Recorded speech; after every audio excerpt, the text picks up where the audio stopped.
Thank you, Dan. Good afternoon, everyone. Welcome to this session on 5G business models. As Dan said, my name is Mark Colville. I'm from Analysys Mason, a global TMT consultancy firm that you've probably already heard some parts from during the course of the last day or so. In my role, I'm mostly focused on spectrum management, and within that, I have a particularly keen interest in spectrum valuation and spectrum auctions. So as a result, I spend a lot more time than is probably healthy or even sane thinking about 5G business models, deployment strategies, return on investments, and all those interesting things. So I'm going to kick this panel off with a few high-level introductory remarks, and then I'll pass along to each of our panelists in turn, who will give their opening statements, and then we'll move to questions from the floor. So please, in anticipation of that, be thinking of what questions you'd like to ask, and don't be shy. As a moderator today, rather than being in one of the hot seats, I'm happy to confirm that nothing will be considered off limits. So where are we at with 5G business models? I would say that to date, the focus has very much been on additional capacity for public mobile networks. And coinciding with 5G, we've had the advent of massive MIMO technology, which I would argue has actually probably been more of a contributor to providing that additional capacity than 5G new radio per se. Beyond capacity additions to those public mobile networks, there's a lot of use cases that were envisaged, but to date have not really materialized at the scale that was originally envisaged. And what that's really resulted in is a lack of incremental revenue for mobile operators in relation to 5G deployments. Weak business cases, weak investment incentives, and as a result, rollout and coverage of 5G, particularly 5G standalone or true 5G using 3.5 gigahertz is perhaps a little bit lacking. In this context, I often get asked a couple of related questions about what is the incentive for mobile operators to deploy 5G, given the lack of revenue upside, and why are spectrum prices still stubbornly high, even if they are falling relative to where they were a few years ago. And I think the answer to that is probably that a lot of the value drivers are what I would term distributional rather than expansional. So it's about maintaining market share rather than being able to rely on an increased revenue. And that's not an ideal state of affairs. Beyond B2C, private networks is probably the one area where I'd say there has been some qualified success with 5G business models. Private networks can, of course, be deployed by MNOs using national license spectrum, but can also be more locally done using shared access spectrum. Nonetheless, despite the fact that there are options and there are some emerging business models there are also challenges. One of those has been spectrum access. We've seen in 3.5 gigahertz, 3.4 to 3.8 gigahertz, I should say, that some countries like Germany and the Netherlands have set aside a little bit of spectrum with some knock-on consequences. Now attention is turning more to 3.8 to 4.2 gigahertz, and the recent CEPT decision about allocating this band or parts of this band for low and medium power use is one that we'll be covering during the panel. The debate obviously turning to how much of that 400 megahertz makes sense to reserve for low and medium power use. As for the range of other use cases, as I said, I think these have fallen so far at least somewhere short of initial expectations set out in the 5G vision. Looking ahead, there's a question of whether technology developments like 5G Advanced or convergence of services will help to accelerate these, and we can talk about that during the session. So with that as context, I'll hand over to our first speaker, who is Jack Hindley from Ofcom's Spectrum team. Over to you, Jack. Thanks, Mark. Afternoon, everyone. Just going to see if I can get the slides started. Yeah, so I am Jack from Ofcom Spectrum team, and I'm going to talk to you a bit about our shared access framework in the UK and what we've seen in terms of some of the demands and opportunities that that's supporting. So quick recap for anyone who's not familiar with our shared access framework. That's the mechanism that we use to provide spectrum access to support local spectrum access and local connectivity solutions to deliver, we hope, innovation and growth. We launched this in 2019, so we have 5 or so years experience now. We launched it in recognition of emerging demand for that kind of local connectivity and some of the potential 5G use cases that we've been talking about over the last couple of days, and no doubt we'll talk about more as part of this session. We designed it to be low cost, simple, and support a mix of solutions. And that's probably a good point to sort of stick in a caveat that I'm not here to advocate for any one particular business case or kind of solution. It's more reflections from what we've seen, and we see ourselves as having a facilitating role, if you like. So what have we seen? Well, you can see from the chart on the slides that we've had pretty good take up over this period of time. So we have currently got more than 1,000 individual licenses on issue. I should say that's individual licenses, not licensees. And you can see that that demand is spread just about across all of the bands and across the different low and medium power products. But by far the most popular band and the majority of take-up we have is in 3.8 to 4.2, where you have that emerging 5G equipment ecosystem and the potential to access significant bandwidths up to 100 megahertz. And as you can see on the map of the UK with the little blue dots, that shows the take-up that we've had spread right across the country, and we see that as a really positive thing.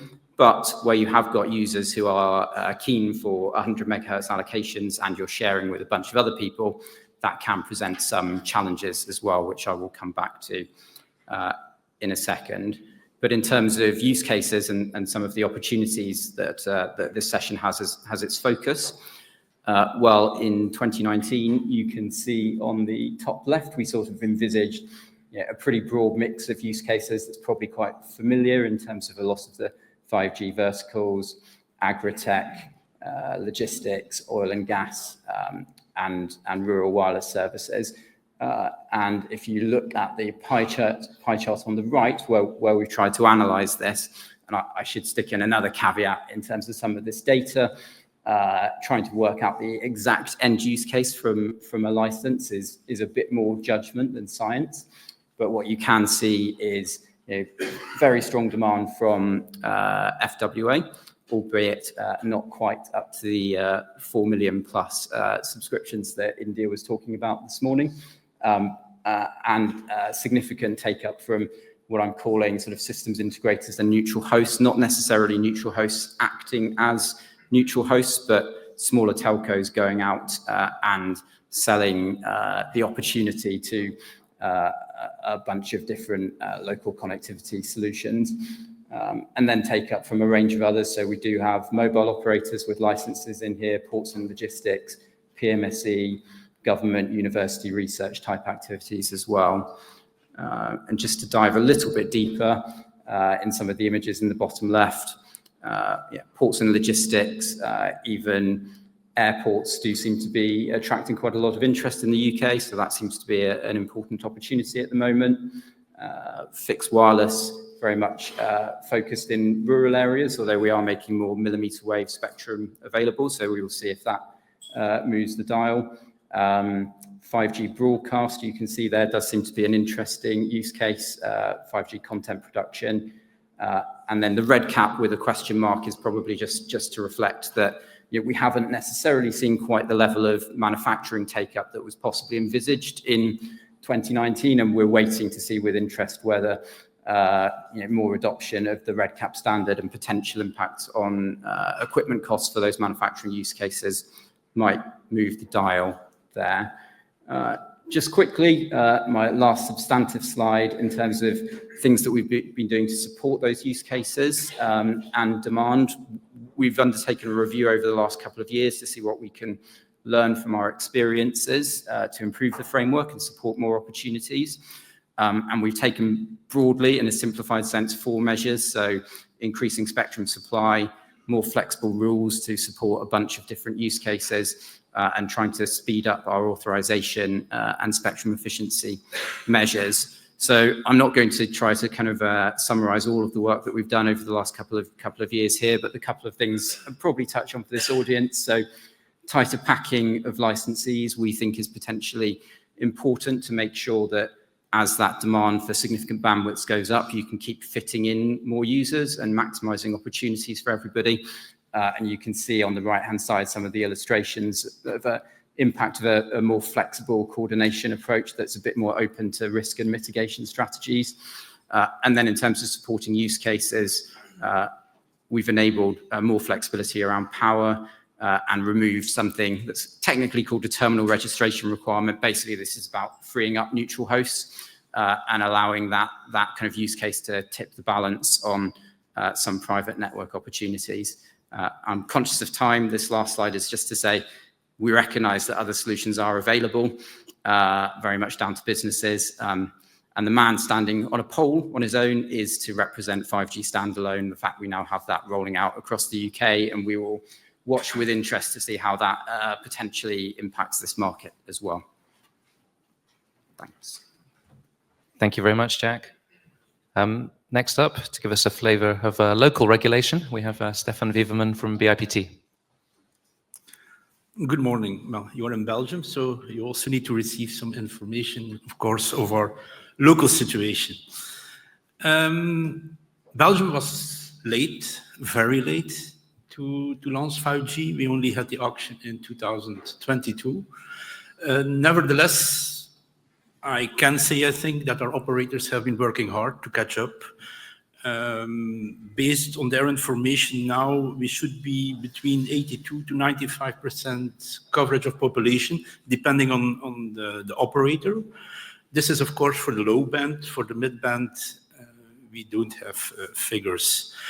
So as such, coverage is already more or less okay. They still have until 2027 to reach 99% coverage. But what at the same time is a little bit cumbersome is, of course, that although we already have a good coverage, we only see that only 27% of the population has a compatible device. So it's very easy to say we have 5G, but at this point, not everybody can use it.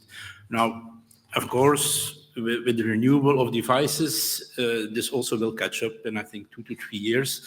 But in the meantime, it's certainly a concern to look at. Certainly, if we combine it with another point that we are seeing, is that the overall network quality is slightly declining since the last years, because we do see that the new operators are putting a lot of focus and emphasis on the 5G deployment and giving a little bit less attention to the other frequencies. This is, of course, something that we need to monitor very closely, as the customer experience is and remains very important. During, I think, yesterday, there was a huge request from operators to have incentives and funding for 5G deployment. Well, in Belgium, we have tried that. The main railroads, there is an obligation to be covered in the license. But also, we also wanted to incentivize coverage on secondary lines, where we think that it will take a very long time to come up with a decent coverage. We had made funding available, but we saw that none of the operators was interested at that time in that funding. Now, I think we also have to be fair on that point. Operators were still looking and prioritizing the real rollout of their network and not already looking at the white spots in the network. So that's perhaps an initiative with what we will have to come back in 1 or 2 years.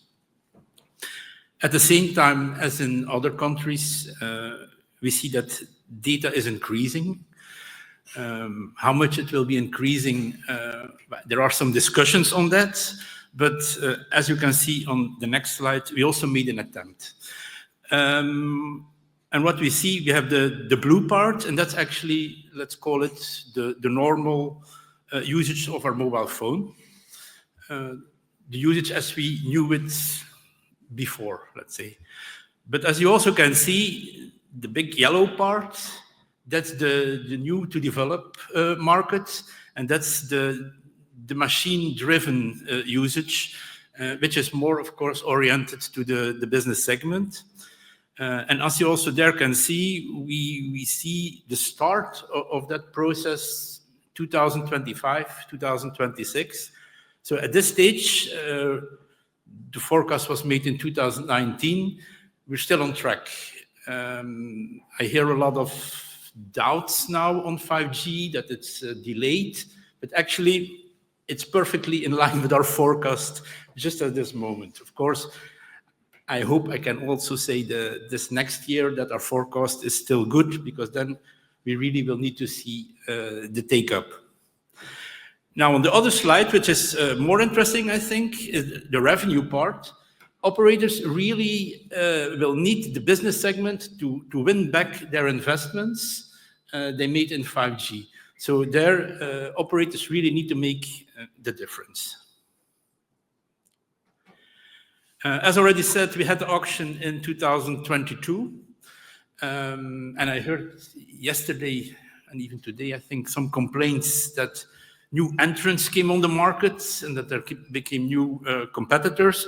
Well, as a regulator in Belgium, I have to say we welcomed new entrant, because I also saw the comparison at the beginning of the presentation, where the price of a subscription was the price of a sandwich. Well, in Belgium, it was more the price of a good lunch with a steak, with Belgian fries, accompanied with a good Belgian beer, a dessert, and even a coffee to close. So it was time to shake up a little bit that market, I think. But let's go back to the B2B. On the B2B, we have taken new initiatives also since 2022. We still had some spare capacity in the 3.1 band. Also there, we put it on the market. There was no interest from the operators, so we have to assume there is enough capacity for the moment. We also launched the private spectrum in the 3.8 to 4.2 band. And there, at this point, interest is also very low. We only have 3 licenses. We do see that there are a lot of private networks, but those are more based on the public spectrum from our MNOs. So that's a little bit a challenge. We will also launch the 26 gigahertz, where also there will be public and private spectrum. Another element perhaps that I did not hear so much here is that we also are working on the indoor coverage together with the industry to put their standards to assure a good indoor coverage in the public buildings. And on the last slide to conclude, we also we launched 3 waves over 3 years pilot cases with a budget of 40 million euros. Of course, to create awareness, but also to kickstart the ecosystem and to bring all parties together to really make and develop use cases.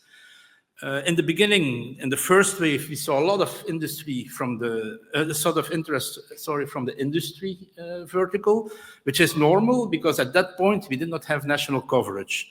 But now, as we move forward, last year, we saw much more logistics popping up as a vertical that was interested, entertainment also, and also healthcare.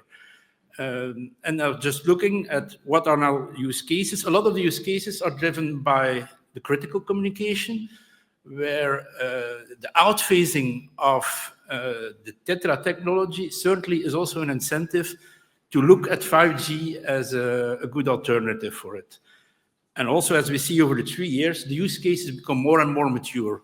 They are really integrated use cases with end-to-end solutions. And since the last wave, we also see that artificial intelligence is popping up in those use cases. So we are evolving also on use cases in the good direction. Thank you. Great. Thank you very much, Stefan. Next up, we have Andreas Vilsik, who's the head of spectrum policy and standards for Sennheiser, who've already made their presence felt on this panel through these microphones.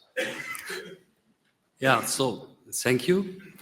So I think when a spectrum policy guy from Sennheiser is showing up somewhere and we are coming somehow in a debate about spectrum, this time I'm just talking about technology and our experience on our 5G journey. So, right after the World Radio Conference 2015, IMT basically jumped from roughly 1.8 gigahertz of spectrum to something like 20 gigahertz of spectrum availability. And our industry jumped down by roughly 30%, 40% spectrum availability. And then came the 5G vision along. 1 millisecond, we can do everything. So 5G started for us as a threat to our business model. And then we, of course, started to think about, okay, what is good in the 5G vision? What do we like? So, of course, 1 millisecond we like. Then we started basically a series of research projects. The first two are thankfully founded by the German government. And the last one was a European project. And we started actually with the first project to look deeper into the technology, looked then into the business models and the different roles which are existing in the business. Then we boiled it down actually to what we would like to know. We would like to know if there are new smart services possible. Yeah, so how can we leverage, let's say, a nationwide network for our purposes? And then with 5G records, there was opportunity to look into 5G technology feasibility and end-to-end trials. What for us was very surprising, 10 years plus research, we still don't have an economic feasibility for our use cases. No technical feasibility. We have by far too much business hurdles. Yeah, so you have harmonized spectrum European-wide, and via spectrum auctions, you destroy it again. Very strange. Yeah, for an industry which has globally very fragmented spectrum. So we are seeking harmonization for our applications, and notice then that in 5G it's the opposite case. Yeah, and what's important for a family-owned business, you need to have a product in the end to justify this investment. And luckily, German Mittelstand is not stupid and works on different technologies in parallel. And we basically had parallel tracks dealing in ETSI, evolving the DECT standard to IMT 2020 technology, and basically deriving our own technologies with WMAS to the promises 5G made. Yeah, so we now have a product which is fulfilling basically the vision you had for audio PMC in 5G. And the convergence layer is actually the internet protocol, so the internet. So your connectivity provided by satellite, provided by terrestrial networks coming from 4G or 5G, if available, or simply fiber networks. Yeah, and in ETSI we had basically the evolution of the DECT standard to IMT 2020, which we identify as 5G. And basically in the exhibition, you can basically see the WMAS and also early demonstrators of the DECT NR Plus technology using audio already being on a level we have never seen from the 5G technologies given by 3GPP. So now, as the session is a little bit about business models, our task with research projects was, of course, to look behind the hype. Yeah, we saw that decisions to IMT have limited and do still limit the success of other wireless technologies. And for many use cases, you simply have more attractive wireless technologies available. IMT is not just 3GPP tech. IMT is no longer just the MNO-centric business model. Yeah, I like that you invest in research and so on. We benefit from it. Yeah, but at the end, we need to realize end-user products. Technology neutrality. Yes, we want that. We want a fostering healthy competition and technology choices. There will be no technology doing everything. This is fully evident just from the last decade. Yeah, and we have to talk about spectrum sharing. PMSE is doing this with DTT since several decades. We are looking for new sharing options. And so far we learned that only the DECT NR+ technology is able to share because it's designed for that. Yeah, what are the consequences? Is a question we are running around a little bit. Thank you.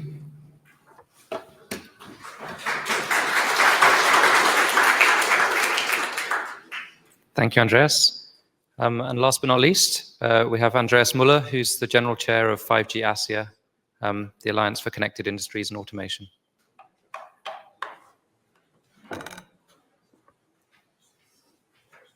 All right, thank you very much, and a very good morning, everybody. It's great to be back again here in Brussels at the event. I always enjoy this, and very interesting program. And I have the pleasure to represent 5G ASIA, the 5G Alliance for Connected Industries and Automation. We are looking still into manufacturing, the industrial domain. We have seen from previous speakers, right? So it's still somehow one of the main areas considered if you look at different verticals, but we also have seen maybe that the original expectations were a bit higher than where we are today. And I will now spend my 5 minutes on giving a short overview from our perspective on the state of play of industrial 5G. And let's start with how it all started. Right? So I showed a similar slide already 6 years ago or so when we kicked off 5G ASIA. The basic vision was that we can use 5G with all the new capabilities to enhance and accelerate the developments towards the fourth industrial revolution, right? So that we can increase the flexibility, the productivity, the efficiency, and the usability in the factory of the future. And the vision is still valid from my point of view, right? Nothing has changed here. Even today, 6 years afterwards, I can reuse the slide, so it's very efficient in that way. But of course, it's not that all the factories are already equipped with 5G networks. But there are also good reasons for this. But let's see where we actually are. So what I did, first of all, I did also some study, right, and looked at available studies. And I guess many people here know this. So these are numbers from GSA. They always try to track the number of private networks worldwide, just counting networks with a revenue of more than 100K euros. And what you can see, it started very small, 2013, of course, right? And 2024, which might not be complete, the numbers, we are somewhere nearby 1,600 private networks globally. That's what GSA is telling. Now, the problem is, of course, the trend is good, right? But maybe the absolute numbers are not exactly what we wanted to have. But the challenge is that it's not so easy actually to track the number of private networks worldwide. No? Not everybody publishes a press release. There are different flavors of private networks, right? You also have to carefully look what is actually counted and so on. So the trend is good, but the actual numbers can be challenged. And just recently, maybe some of you have also seen that, right? I found other numbers reported by Light Reading, and they said in China alone, right? If you look at different operators, here just China Telecom, China Unicom, each of them claims to have more than 15,000 private networks. China Mobile is missing here. I didn't find any number. But of course, this also shows, right? It's simply not easy to track developments and to count private networks. And private networks, by the way, I forgot to mention this, of course, are still key for the industrial domain. So there are many good reasons, and I think this has been thoroughly discussed many times, where there's a very strong interest by the industrial users to use 5G with a private network with whatever deployment model. So China, going ahead, it's hard to track. And in China, of course, recently also discussions popped up maybe to also allocate some spectrum specifically for enterprise users, which may then also boost the developments even further. So this is GSA numbers and Light Reading. So another proof point here, some numbers from ABI Research. And this shows now the expected market size of private 4G and 5G in manufacturing. So the dark, well, I think they call it petrol, the color, right, is private 4G, and the brighter yellow green one is private 5G. And it starts at 2023, so we can see, of course, still there's a lot of private 4G business going on, which also makes sense. That's how it started. And then ABI Research obviously is still optimistic regarding the general market potential, right? So exceeding 20 billion euros in 2030 if we count private 4G and private 5G together. So that's not too bad. And it's not the end, right? It's still developing. So that means there's still a lot of potential, but adoption takes time.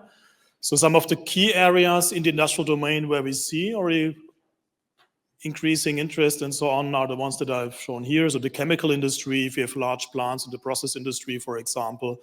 So the coverage is a main concern. In the automotive industry, there are some big car manufacturers deploying or who have deployed private 5G already in Berlin, for example, in Shanghai and other sites.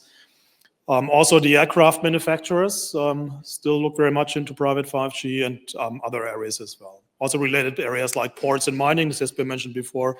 Also here, coverage is the main concern, and then it's rather easy to come up with a positive business case. Okay, so I really have to speed up. What are the main achievements so far? A lot of work has been done in the last couple of years, right? We have this very close collaboration between the ICT industry, the OT industry, which is the basis for everything. We have a very good understanding of use cases, requirements. Standardization has been progressing very well. Many features have been standardized for time-sensitive networking, for high-accuracy positioning, and our RedCap. All this provides value, private networks, the many deployment models, specialized offerings, and so on. Also, this looks quite good. We understand how to integrate 5G with other technologies in a factory, like OPC-UA, which is a standard middleware solution, time-sensitive network, industrial Ethernet. The same holds for the IT integration, and also there have been many test beds and POCs. So I think there's a good understanding of what can be done and how to do it. Still, one of the major challenges is still the chicken egg problem that we have in many cases also here, right? The challenge is always who was first. The chicken says without an egg, there can be no chicken, and without a chicken, of course, there can be no egg. And how does this map to industrial 5G? Well, if you don't have many factories that are being equipped with a 5G network, why should I, as a provider of industrial automation components, offer 5G-based robots or automated guided vehicles? Because there are no customers that can use them. Right? But if there's no ecosystem of devices, of solutions, why should I deploy a private 5G network? So somehow we have to get over it, and the same holds for the chipset side, for example. So there are many things have been standardized, really cool features that provide a significant benefit compared to other wireless technologies, but not everything has been implemented. And of course, if you are a chipset provider, why should I spend my valuable resources in implementing some features if there's no big market yet? But if there's not the right features in the chipsets, there will never be a big market. Also, this is a classical chicken egg challenge. And this is part of the story why we are not there yet. So what we have to do is to collaborate and to make baby steps basically on both ends to reach where we want to be. Okay, I have to conclude. That's why, just very briefly, another challenge is the life cycle challenge, right? We have completely different cycles in the ICT industry, in the OT industry, new standard every 18, 24 months in 3GPP, a new smartphone every 2.5 years, a new robot in the industrial domain every 10 years on average. And if you look into the process industry, the chemical industry, maybe 20 years or even longer. And of course, simply because there's a new standard, a new technology, I don't replace everything, I don't upgrade everything. So if there is really 17 devices, so then it really takes some time until this finds its way into the factory.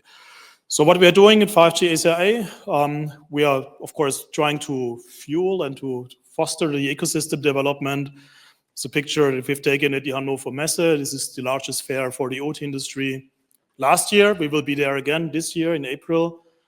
And we are just now making visible what devices exist already. This is our demo wall. We are putting together all kinds of industrial 5G devices, both end devices, infrastructure components, tailored to the needs of the industrial domain. And we can see then that it's growing, and also interested users can see what they can do with it. So final slide, we are in a good way. Not there yet, right? And of course, the initial expectations were higher, but we see private 5G, the trend is going in the right direction. more and more countries, including now China, also are considering the specific needs of the end users. We have growing feature support. Also, this takes more time than expected, but it's coming. RedCap, layer 2 PDU transmissions, and things like this, which are all interesting for the industrial domain. Ecosystem is developing more and more deployments beyond POCs. I mentioned the car manufacturers as an example, and there's still a lot of funding going into this. Recently, also in the United States, for example, with big programs, and of course, also this may fuel the developments here. So it's coming, but later than expected, but we should not lose our hope and faith in this. So thank you very much.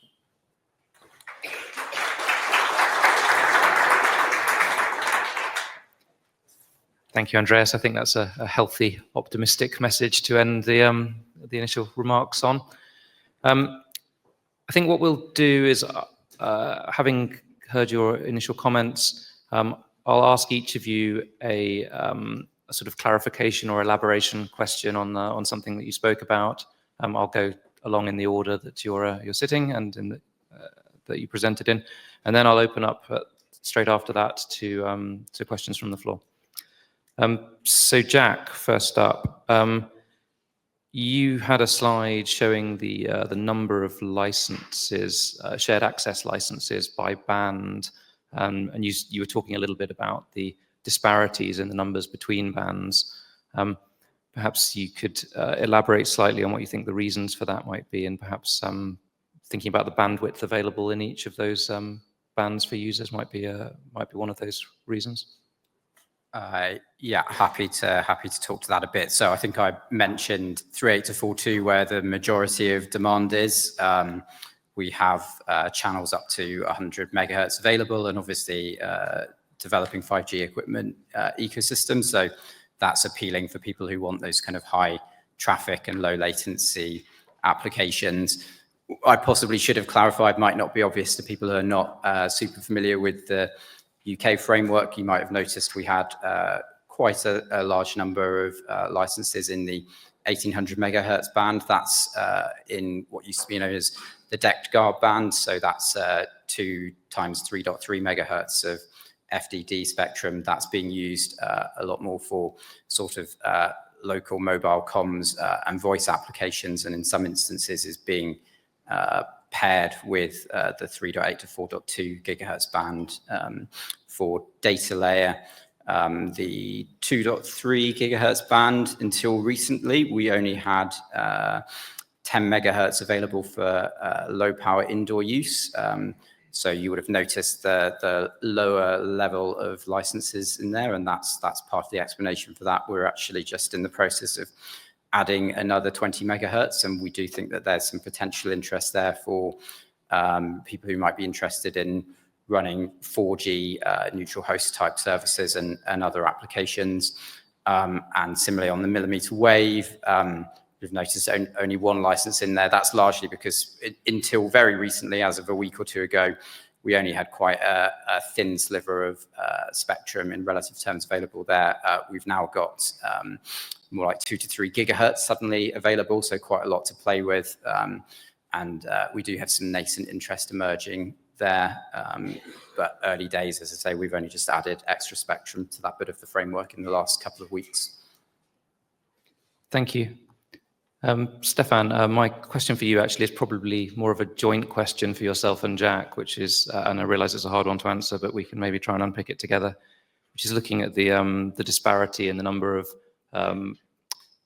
licenses issued in the 3.8 to 4.2 band between Belgium and the UK. Obviously, there's a normalization to be done in terms of population, but still there's sort of order of magnitude or 2 difference. What do we think the main reasons might be? Is it down to sort of timing of when the scheme was put in place, the nature of the regulatory approach that's being followed, so the licensing conditions, something about demand from enterprises being different? Any ideas, really? Yeah, well, I'm looking at Jack for the magical solution, of course. But if I look at the Belgian situation, I think the framework is there. But we lack the ecosystem, I think, to push it forward.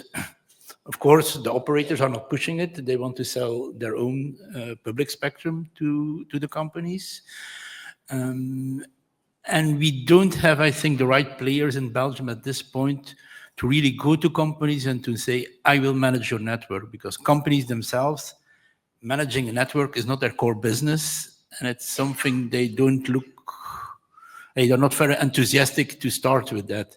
So we do have private networks, but they are on public spectrum a lot. And that's, I think, a big one. Of course, also the reasons mentioned already, you have the investment gap and the lifetime of equipment. That's certainly also a big reason.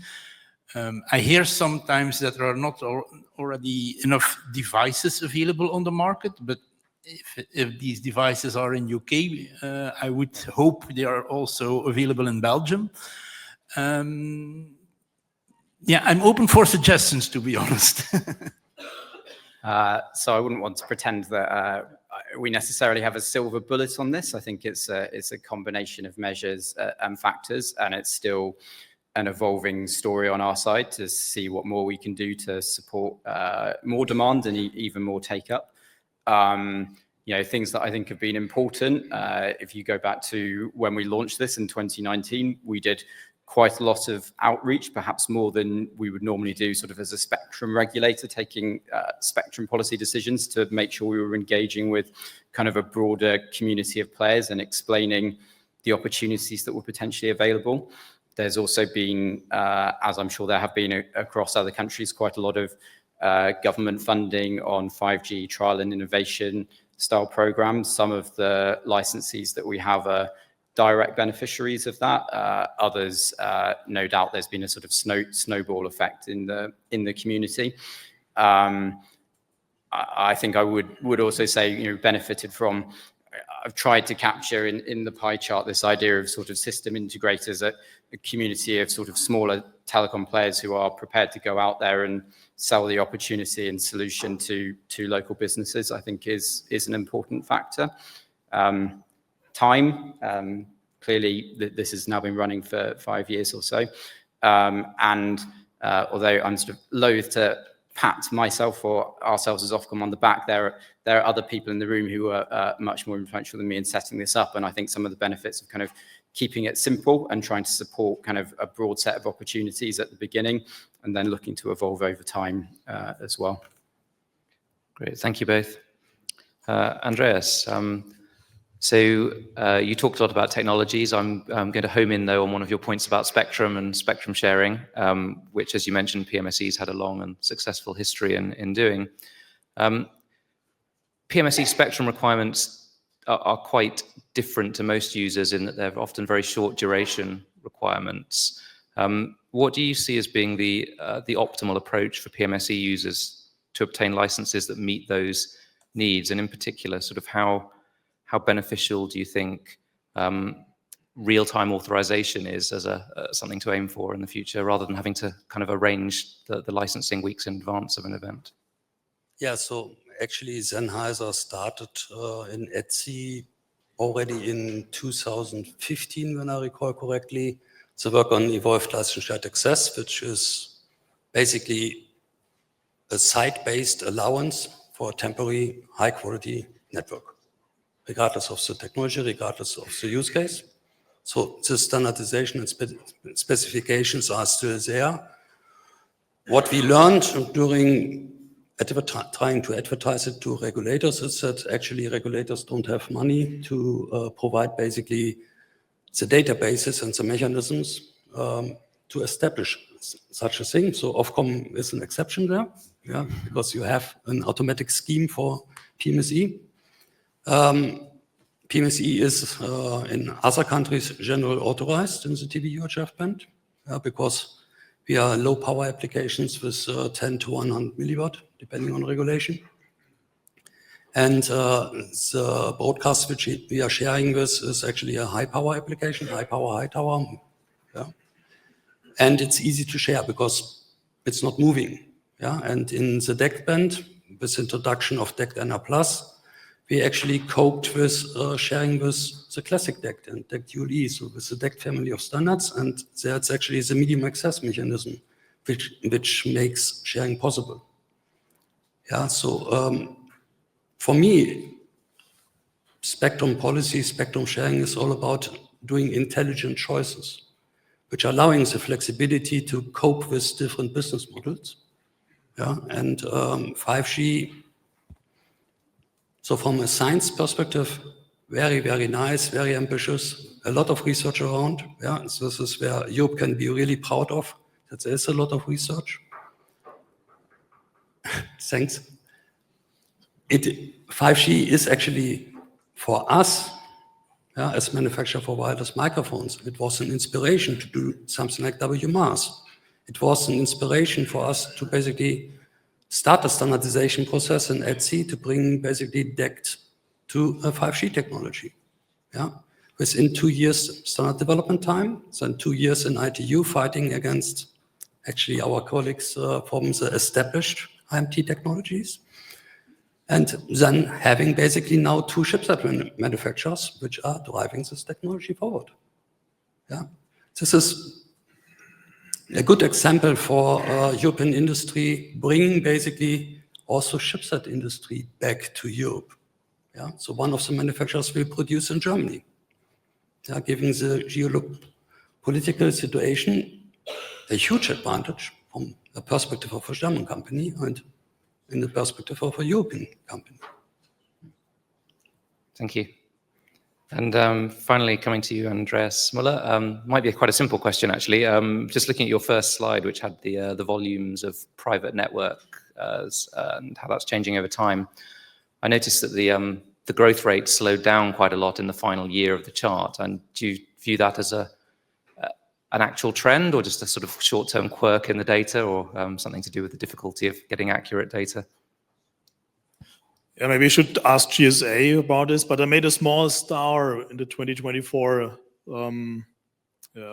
numbers, right? Because this might not be complete. So the numbers are from 2024, and it's not necessarily all the numbers 2024 are included. So I think the trend is certainly going up, right? I don't see that it's flattening out or whatever. Yeah, but I think I highlighted in my short presentation, right? So there are good reasons why it takes a bit longer time and so on. But personally, I'm still very confident that it will come, and we just have to tackle the challenges, be patient, right? But also looking forward to really see how can we narrow down the gap between the promises, the standard, and the reality. So that's basically part of the challenge. Yeah, hype has always been a big part of the issue here, I think. Great. Well, thank you, everyone. At this point, I'm going to open up to questions from the floor. So any hands? I see how this is going to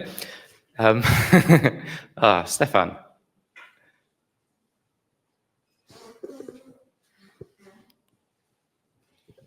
Thank you. Stefan Seele from Colliago.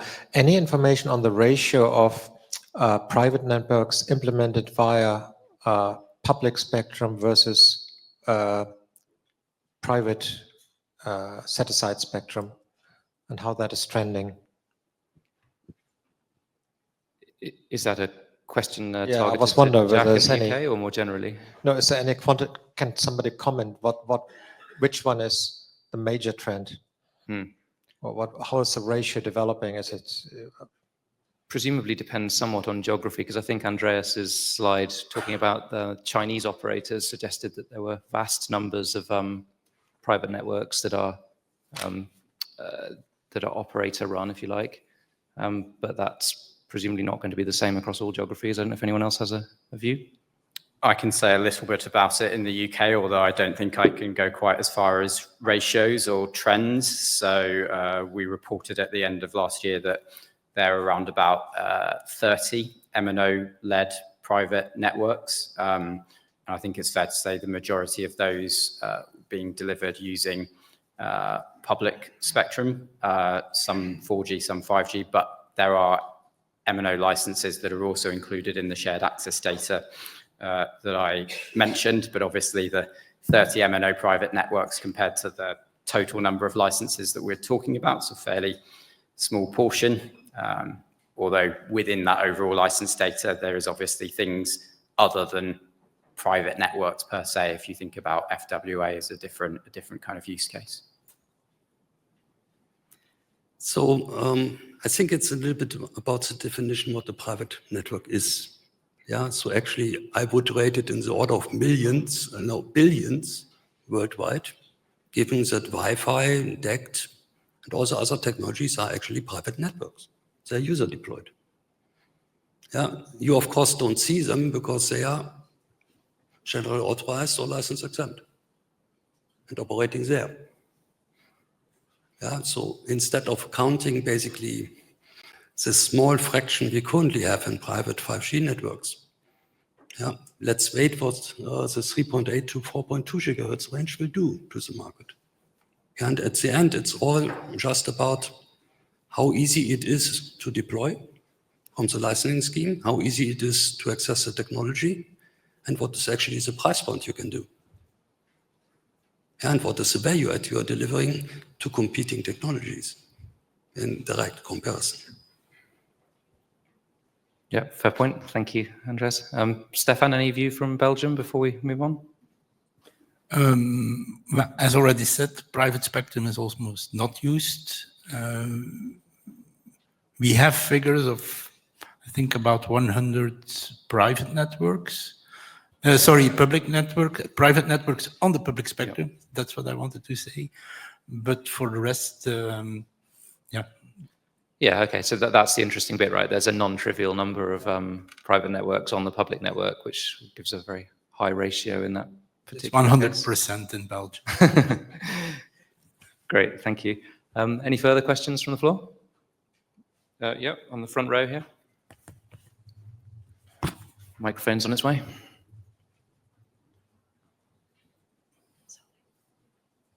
Yes, thank you very much. Gerasmos Sofianatos from the European Commission. A question to Jack.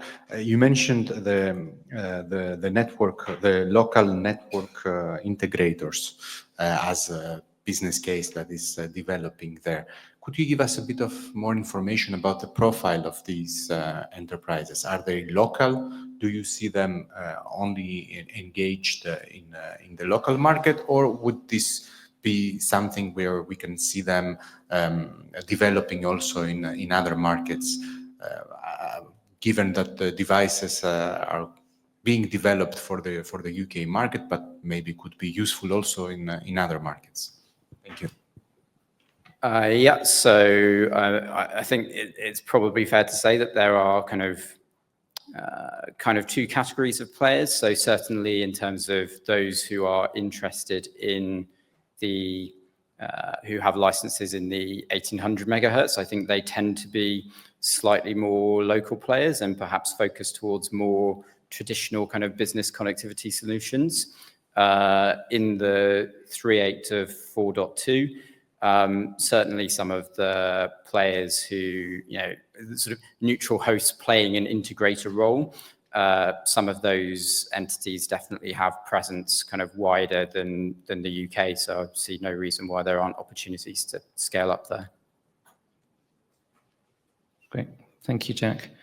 I can see the countdown clock in front of me is literally hitting 0 as I speak. So I think we will probably wrap it up there, unless any of the panelists have any final very brief points that you would like to close on. If not, I will say thank you very much. If the audience could join me in applauding the panelists.